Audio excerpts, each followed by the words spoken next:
What's up, SBU? My name is Stone. This is Skylar, and guess what?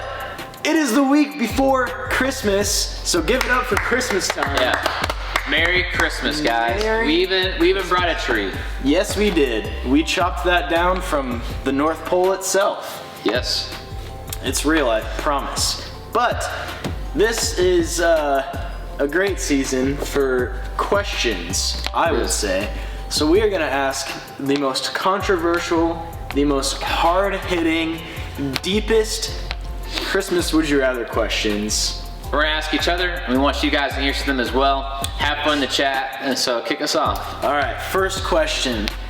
Skylar and all of you, would you rather chug an entire gallon of eggnog? No. Okay. Or sit on a mall Santa's lap for a whole hour? Here's the thing. When I grew up, I thought eggnog was just another form of alcohol. So I just recently found out that's not accurate. And I had an iced eggnog latte from Starbucks. It was terrible. It was like I was trying to drink syrup. So I will sit on the lap of said Santa and be in every Polaroid of every child screaming in the Omaha area. So come check us out. Nice. Would it be like Santa and then you and then like the little kid? Yeah, like we're just gonna stack higher and higher, you know? Nice, like those Russian dolls. Except, never mind. The one that are like in the eggs? Yeah. Nothing like that. So, for me, I wanna raise the bar every time. And so we're gonna begin lightly with the tension that is Christmas music. So would you rather never hear Christmas music ever again, or hear Merry Christmas 10 times a day? Every day for eternity. Just the words Merry Christmas? The whole song. The whole song. I don't think I could listen to any song 10 times a day, every single day, forever. That one included. So if you choose, and for you as well, if you choose no Christmas music ever, then you are giving up Mistletoe by the Biebs. Alright, here's the thing. Justin Bieber, he makes some top-notch Christmas music. Mistletoe is greater than just about any other Christmas song you could imagine. But I don't think I would ever even want to listen to it if I had to listen to another song 10 times a day, every single day. I think I would just want to... No Christmas music. That's what you're choosing? Yes. All right. Well, we look forward to seeing what you guys put in the chat. So go on to your next question. All right, next question. Would you rather have Christmas trees have the ability to feel pain so that when you chop... Now hold on here. So when you chop them down, they are just in extraordinary agony, like this one here that we took from the North Pole.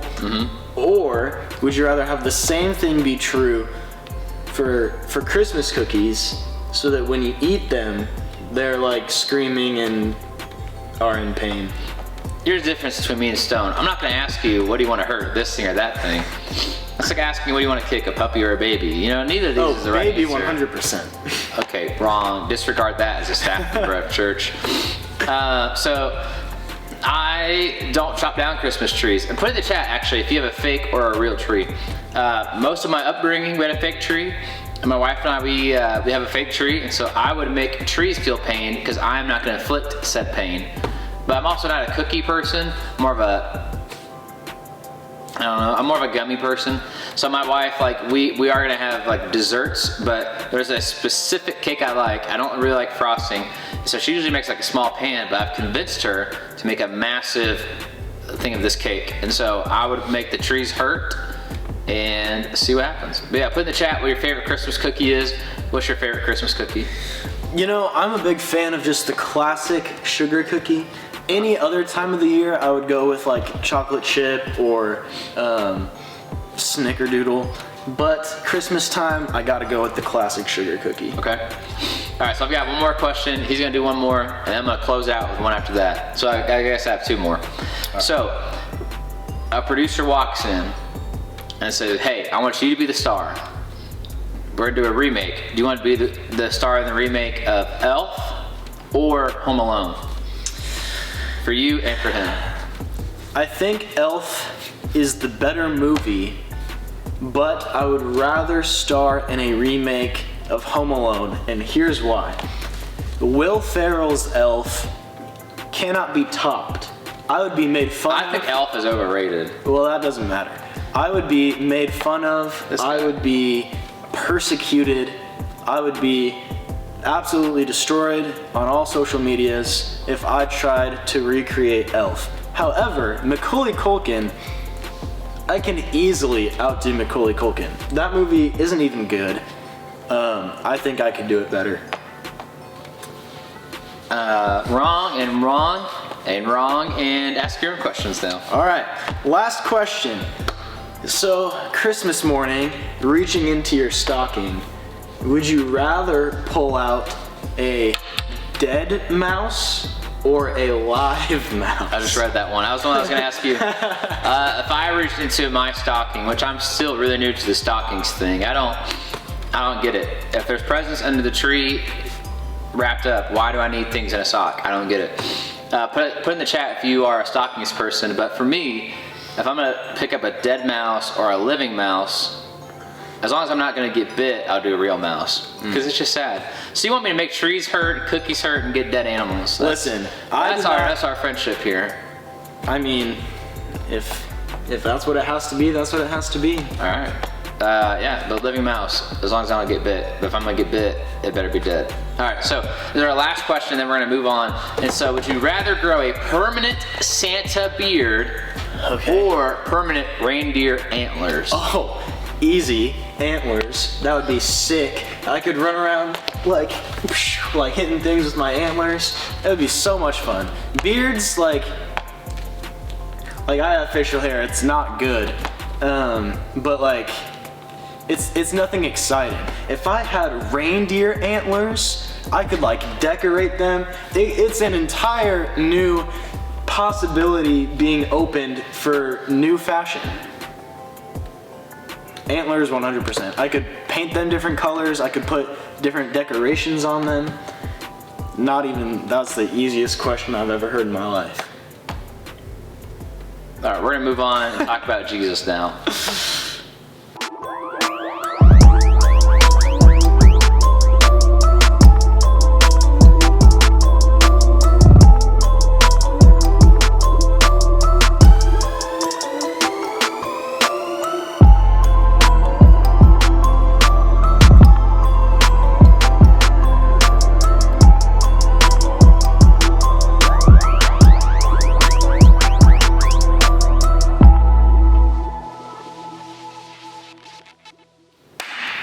What's up, SB Youth?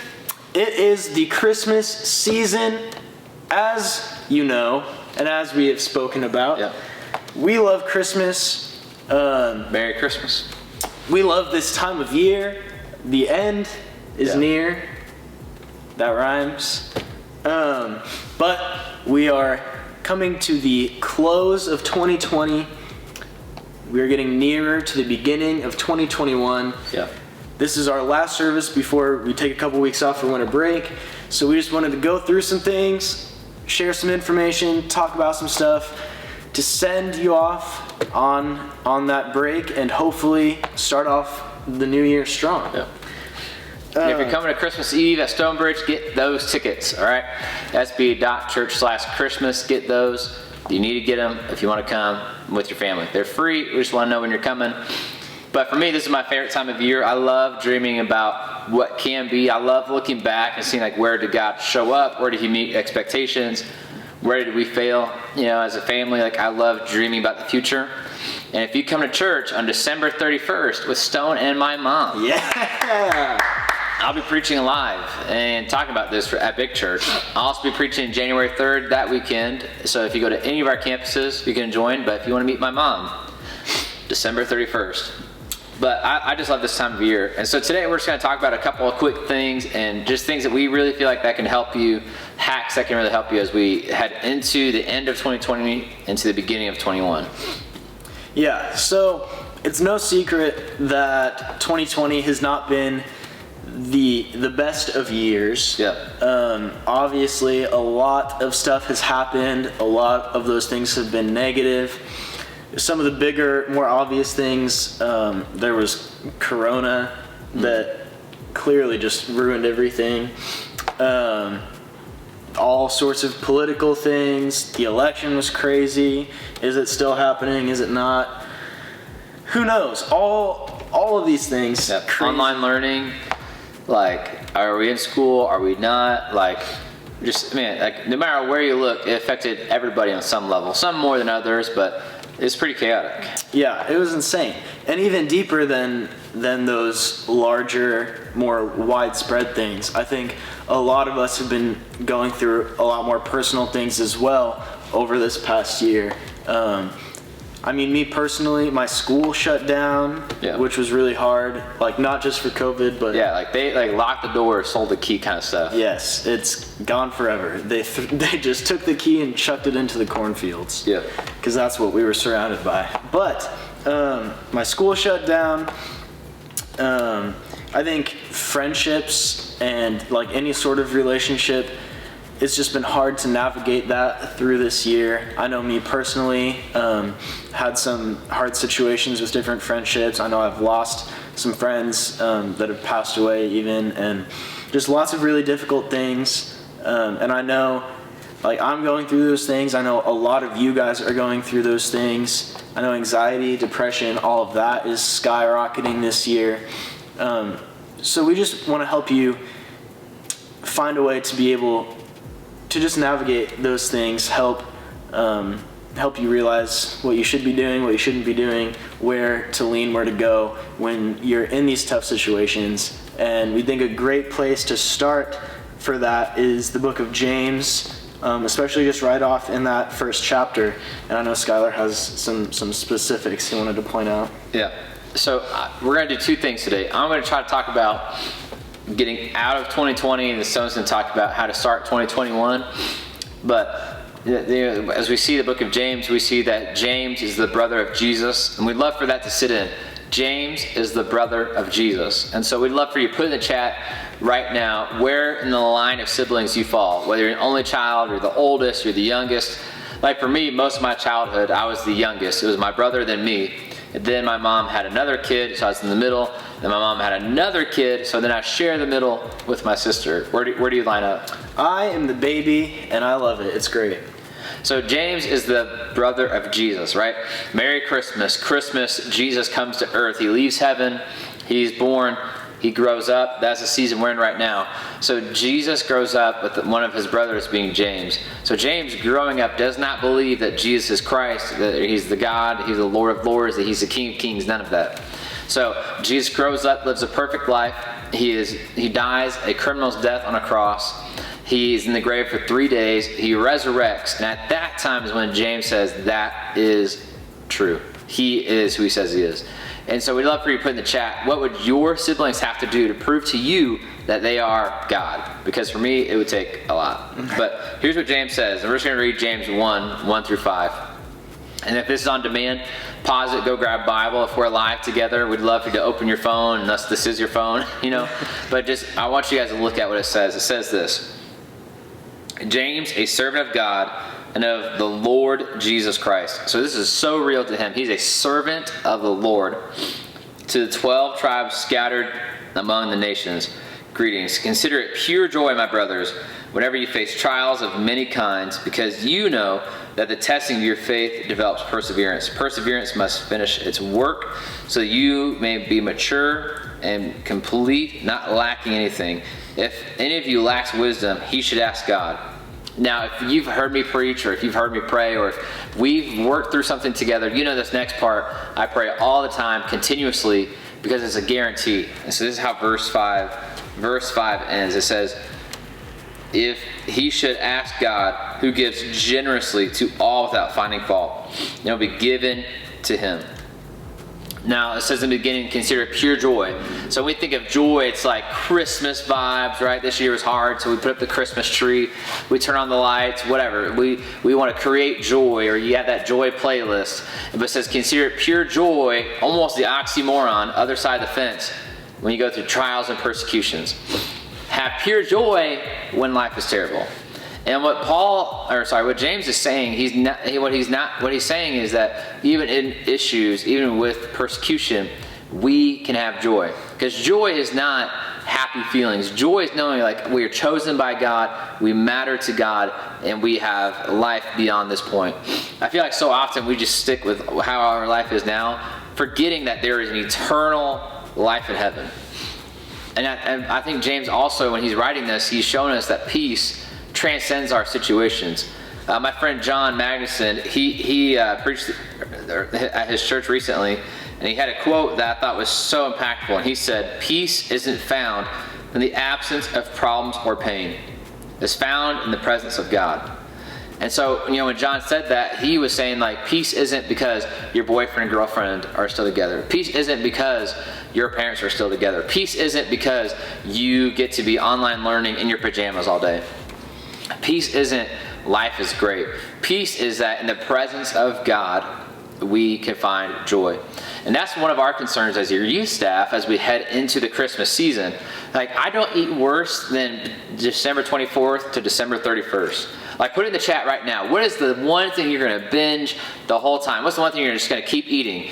Like, I think I said earlier that there's not really cookies I like, or like I'm not really like a dessert person.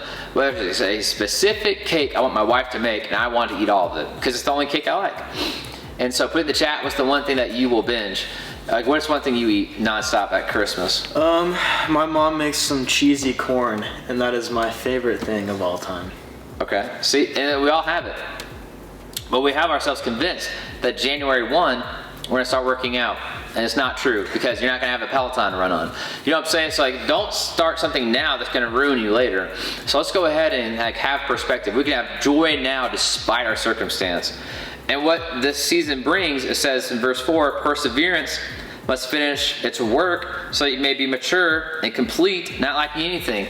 That we will push through the season, not just to have like a little bit of this, a little bit of that. Did you see it? It says to be complete and lacking nothing, because God wants to complete the work He's doing in your life. God wants to move in your life. When I think about perseverance, I think about running. And I'm not a runner. I think treadmills are stupid. I'm not a hamster. So, but you did running things, right? Did you do track? Yes, I did track and cross country in high school. So if you were to stop recording and start running, how far could you run?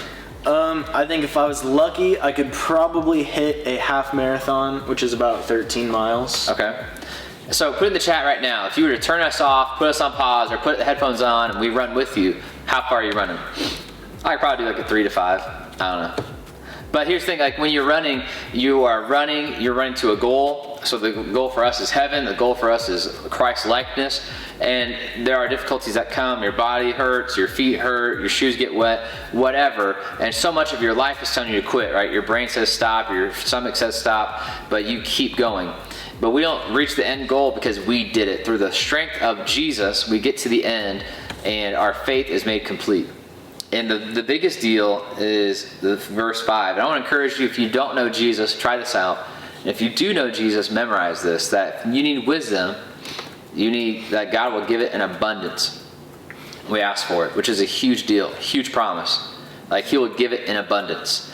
But the beginning, it says wisdom is the fear of the Lord.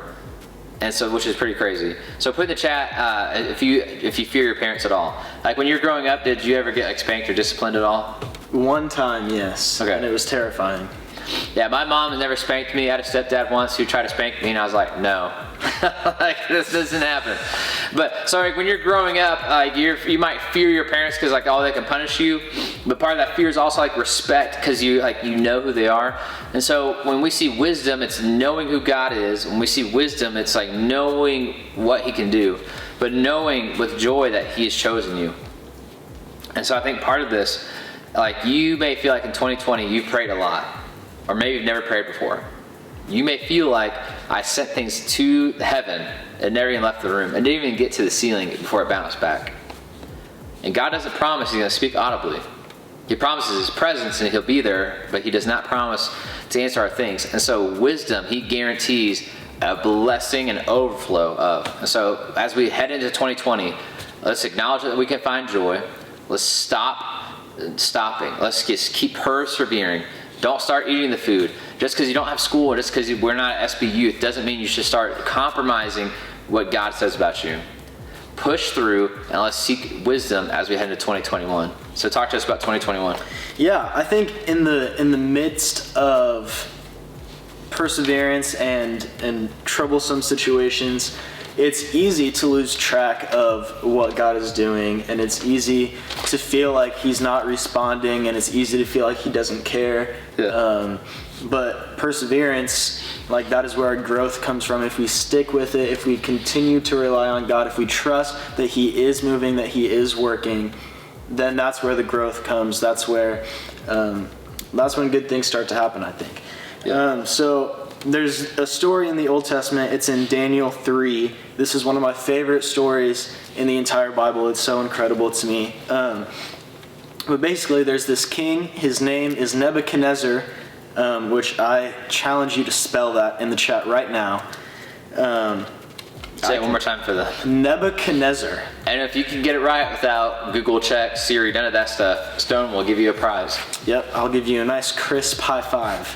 Actually, no, because that is not sanitary. I'll give you an air high five. Why don't you send them a crisp $5 bill? Oh, I don't have that. But so there's this king. His name is Nebuchadnezzar. He's kind of full of himself, and he builds this huge statue of himself. It's made of gold. It's crazy, and everyone in the land that he is ruling is told that they have to worship this huge statue of him. And there's these three guys. Their names are Shadrach, Meshach, and Abednego. And they refuse. They say, like, listen, you're cool, but we are not worshiping you. We only worship God. He's the only one worthy of our praise. He's the only one worthy of that. So we'll still be here. We'll be chilling in your kingdom, but we're not gonna put you above God. So that obviously makes Nebuchadnezzar real mad. Mm-hmm. So he gets this furnace and just turns the heat up to max, and threatens to throw these guys into this furnace and burn them alive. And it's crazy. And they say, I'll actually read to you what they said. This is Daniel 3, verse 16. Shadrach, Meshach, and Abednego replied, "O Nebuchadnezzar, we do not need to defend ourselves before you. If we are thrown into the blazing furnace, the God whom we serve is able to save us. He will rescue us from your power. Your Majesty." So they have complete faith, complete trust that God will save them from this situation.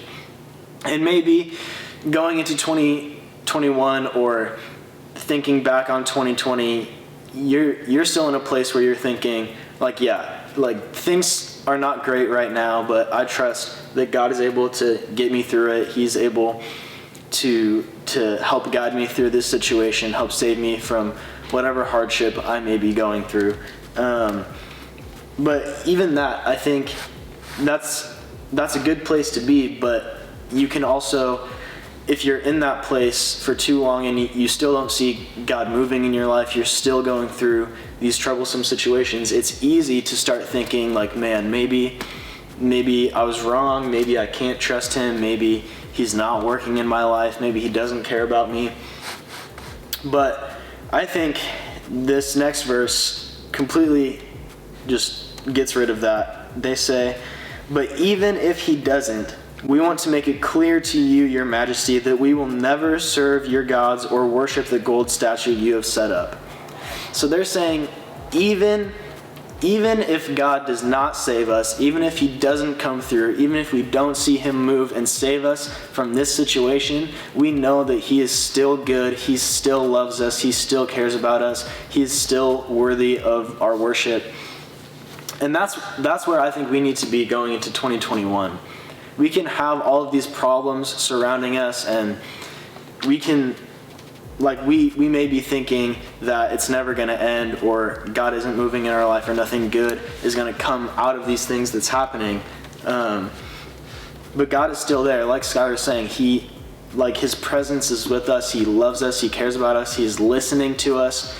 He sees what we're going through, and he wants to be there with us through all of that, so we can trust him and know that all of those things are true regardless of how long we've been in this spot or what's going on in our lives. So, good ending to the story. They actually do end up getting saved by God, and it's crazy. They're dancing in the fire. It's wild. You should read through the rest of that, but that's just the biggest thing, I think, going into this winter break and going into 2021. We just need to remember that God is with us, God loves us, God cares about us, regardless of what we're going through. And even if we don't get the answers that we want, even if he doesn't move in our lives the way that we want him to, that doesn't mean that he doesn't care about us. Right. That just means that his plans are not our plans. And honestly, that's the case most of the time, because he knows everything. We don't. So his plans are going to be different than ours. He still wants the best for us. So just because our opinion is different than God's doesn't mean that he's not there and he doesn't want the best for us. Right. And as we close out, we just want to remind you that God matters and that you matter, that people matter. And so that when we see this story in Daniel, God is with them and he does save them. So we believe that God is with you and he wants to move in your life today. And the other thing we see in this story is that there are three of them, that they are together. And so we want to challenge you as you head into this season, get into a group chat with your leaders, get into a group chat with your students, like your friends who follow Jesus. Maybe they go to your school, maybe they come to SB Youth. But as we head into this Christmas season, as we head into 2021, let's go ahead and dream as if the dreams God has given you. But let's move forward with God, with other people, and we'll see you guys at Christmas Eve. See ya. What is up, SB Youth? One last thing before we go. Shane Peterson just wrote a new song, our good friend Shane, and he is going to perform it right now. You guys are going to be the first ones to see it, so we're super excited for that. It goes super well with what we're talking about, just heading out of 2020, going into 2021, just getting excited for the new year, relying on God, knowing that he is enough for us. So we're super excited for that. Shane's going to rock out, and we will see you guys next time.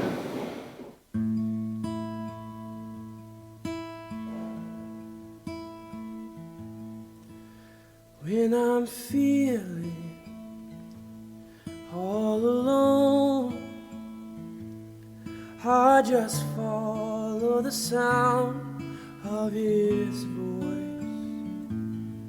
and he will guide me home.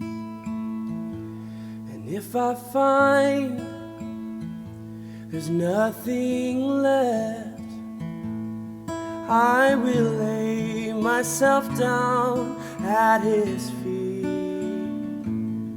Oh, he will fight for me.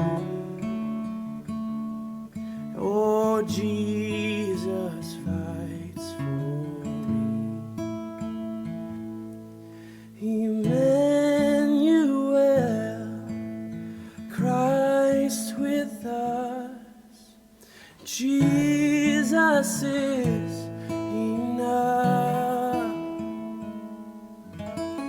Prince of Peace, endless love. Jesus is enough. Jesus is enough. He's my shelter. I'm believing, and I lean into his promises. I know he'll be my strength.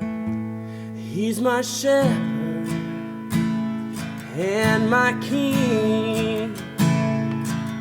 I will follow wherever he and he will be with me, and he will be with me. Emmanuel,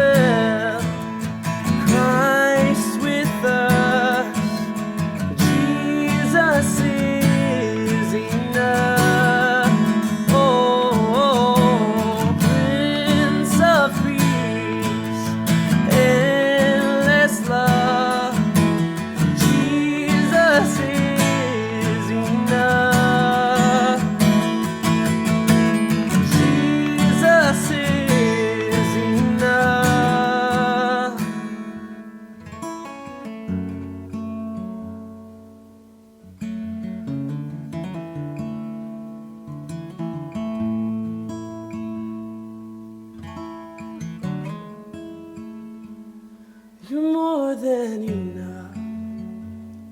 My cup runneth over. You exceed my need. You're more than enough.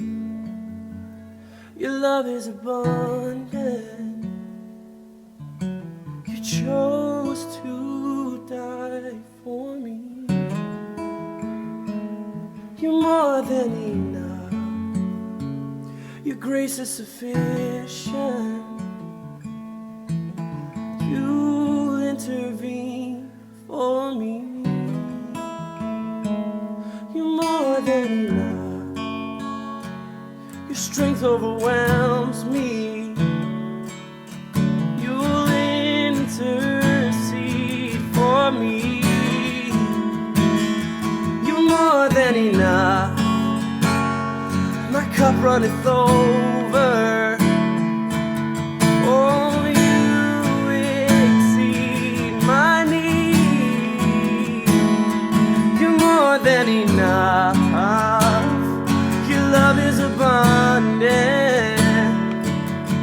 You chose to die for me. Oh, you're more than enough. Your grace is sufficient.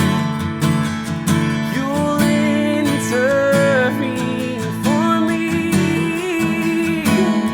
You're more than enough. Your strength overwhelms me. You'll intercede for me. Jesus is enough. Oh, Jesus is enough. Oh, Jesus is enough. Oh, Jesus is enough.